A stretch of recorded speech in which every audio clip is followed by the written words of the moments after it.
ये वीडियो जो आप अपनी स्क्रीन पर देख रहे हैं ये एक ब्रिटिश कपल फियोगनल ग्रीनलॉ माइक और जेमी माइक का है। ये दोनों इंडिया घूमने आए हुए थे और एक बहुत ही अच्छे सफ़र के बाद वापस से अपने घर लौट रहे थे। इन्होंने घर वापस जाने के लिए गुजरात के अहमदाबाद से एयर इंडिया की AI-171 फ़्लाइट को बुक किया था।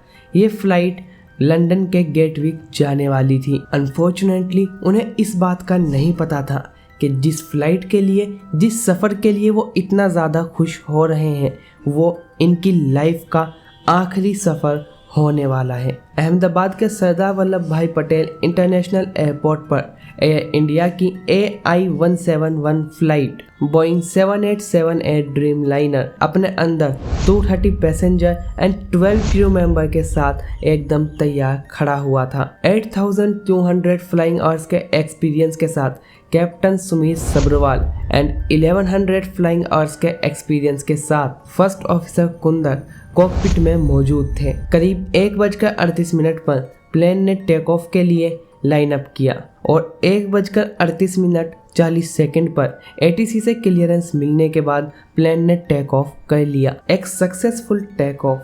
सबने चैन की सांस ली, बट ये चैन सिर्फ कुछ ही सेकंड्स का था। टेक ऑफ करने के कुछ ही सेकंड्स बाद करीब 1:39 पर प्लेन के कॉकपिट से एक चिल्लाती हुई आवाज़ आई, मेडे मेडे। इमरजेंसी का सिग्नल था। पूरे एयरपोर्ट पर हबड़ा दबड़ी का माहौल हो गया। कोई समझ पाता कि आखिर क्या हुआ है। उससे पहले ही एयर ट्रैफिक कंट्रोल का प्लेन से कांटेक्ट टूट गया। अब ना प्लेन की तरफ से कोई मैसेज आ रहा था और ना ही एयरपोर्ट से प्लेन को कोई भी मैसेज जा पा रहा था। प्लेन ने टेक ऑफ करने के बाद 29 सेकंड तक तो ठीक क्लिम किया, बट उसके बाद वो स्टॉल हो गया और नीचे गिरने लगा और अगले ही 9 सेकंड में प्लेन काफ़ी ज़्यादा नीचे आ चुका था। प्लेन का अगला हिस्सा ऊपर की तरफ था, जैसे कि पायलट उसे ऊपर ले जाने की कोशिश कर रहा हो, बट निचला हिस्सा नीचे की तरफ था। बट प्लेन ऊपर नहीं जा रहा था, प्लेन नीचे की तरफ जाए जा रहा था। और सबसे अजीब बात तो ये थी कि लैंडिंग गियर्स जो कि प्लेन के टेक ऑफ करते ही रिट्रैक्ट हो जाने चाहिए वो अभी भी बाहर थे, जो कि साफ साफ इस बात की तरफ इशारा कर रहा था कि प्लेन के अंदर कोई ना कोई प्रॉब्लम ज़रूर हुई थी। और फिर अहमदाबाद के मखानी नगर के BJ मेडिकल कॉलेज के रेजिडेंशियल एरिया अतुलियम 4 में एक बहुत ज़ोरदार धमाका हुआ। जो लोग वहाँ पर आसपास मौजूद थे पहले उनको लगा कि कोई अर्थक्वेक आ गया है, बट रियल में उस कॉलेज से वो प्लेन टकरा चुका था। अब क्योंकि ये एक इंटरनेशनल फ़्लाइट थी इसीलिए ये फ्यूल से फुली लोडेड थी। जैसे ही प्लेन टकराया तो आग लग गई और फ्यूल से फुली लोडेड होने की वजह से आग बहुत ज़्यादा बढ़ गई।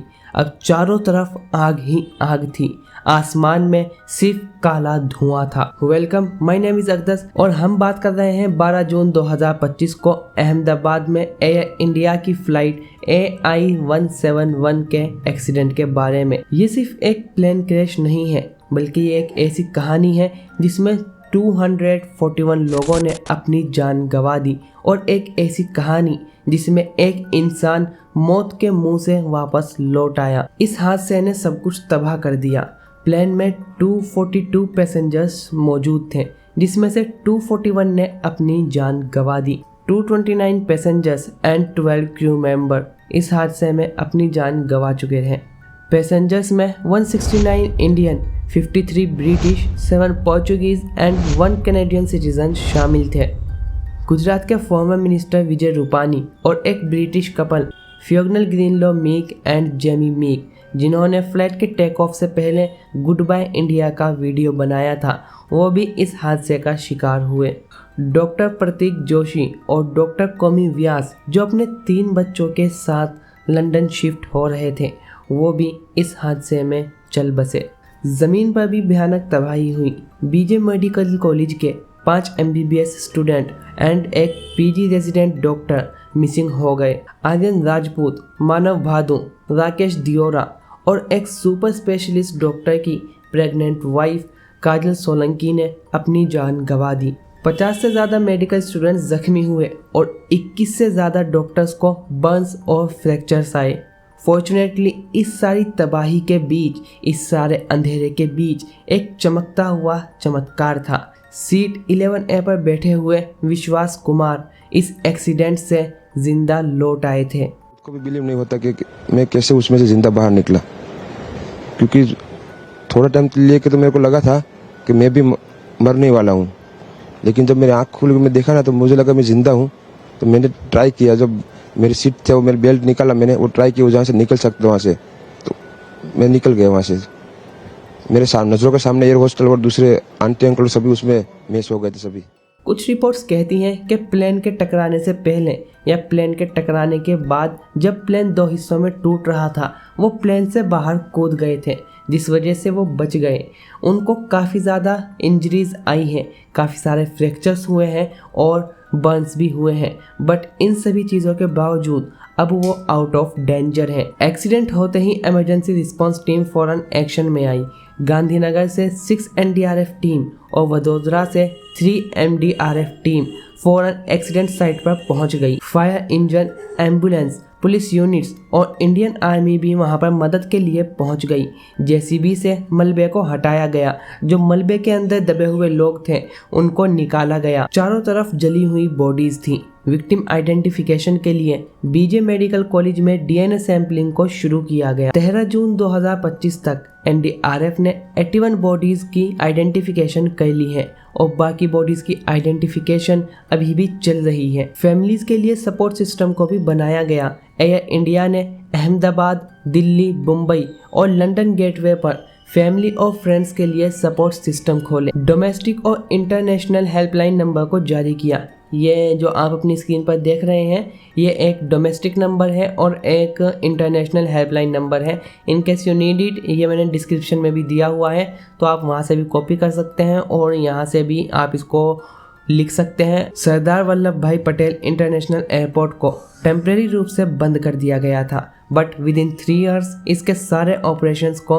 रिज्यूम कर दिया गया। इंडियन रेलवेज ने स्ट्रैंडेड पैसेंजर्स और उनके रिश्तेदारों के लिए स्पेशल वंदे भारत ट्रेन चलाई और वेस्टर्न रेलवेज की डिजास्टर मैनेजमेंट टीम इस डॉक्टर और स्टाफ के साथ क्रैश साइट पर पहुंची। ये सारी चीज़ें दिखाती हैं कि इंडिया का डिजास्टर मैनेजमेंट सिस्टम कितना ज़्यादा मजबूत और रोबस्ट है। इंडिया की aircraft accident investigation bureau team इस केस की इन्वेस्टिगेशन कर रही है। US से NTSB और FAA के इन्वेस्टिगेटर्स, बोइंग और इंजन मैन्युफैक्चरर GE एरोस्पेस के रिप्रेजेंटेटिव भी इसमें हेल्प कर रहे हैं।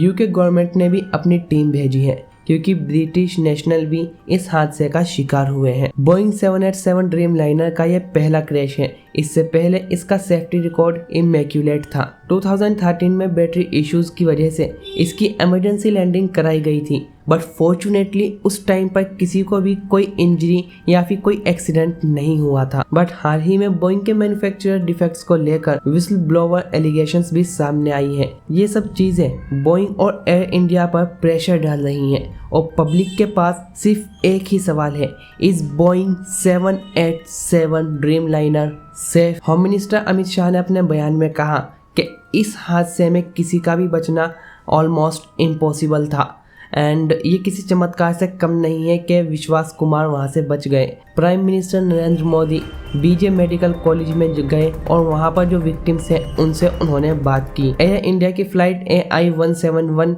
एक क्रैश नहीं बल्कि एक गहरी चोट है जिसने बहुत सारी फैमिलीज बर्बाद कर दी। ये हादसा हमें याद दिलाता है कि एविएशन सेफ्टी कितनी ज़्यादा ज़रूरी है। अभी इन्वेस्टिगेशन अपनी इनिशियल स्टेज पर है और हो सकता है कि फाइनल रिपोर्ट आने में 12 से 24 महीने लग जाएं। तब तक हमें सिर्फ वेट ही करना पड़ेगा। उसके बाद ही हमें पता चलेगा कि आखिर क्या गलती हुई थी और अब क्या प्रिकॉशंस और क्या सुधार किए जाएंगे।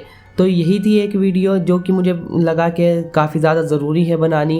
एंड जो एयर इंडिया के हेल्पलाइन नंबर है और जो बाकी भी हेल्पलाइन नंबर है वो मैंने डिस्क्रिप्शन में दे दिए हैं। In case you need it you can just go there and copy and share to whomever you want. I hope you guys like this video. Thank you for watching.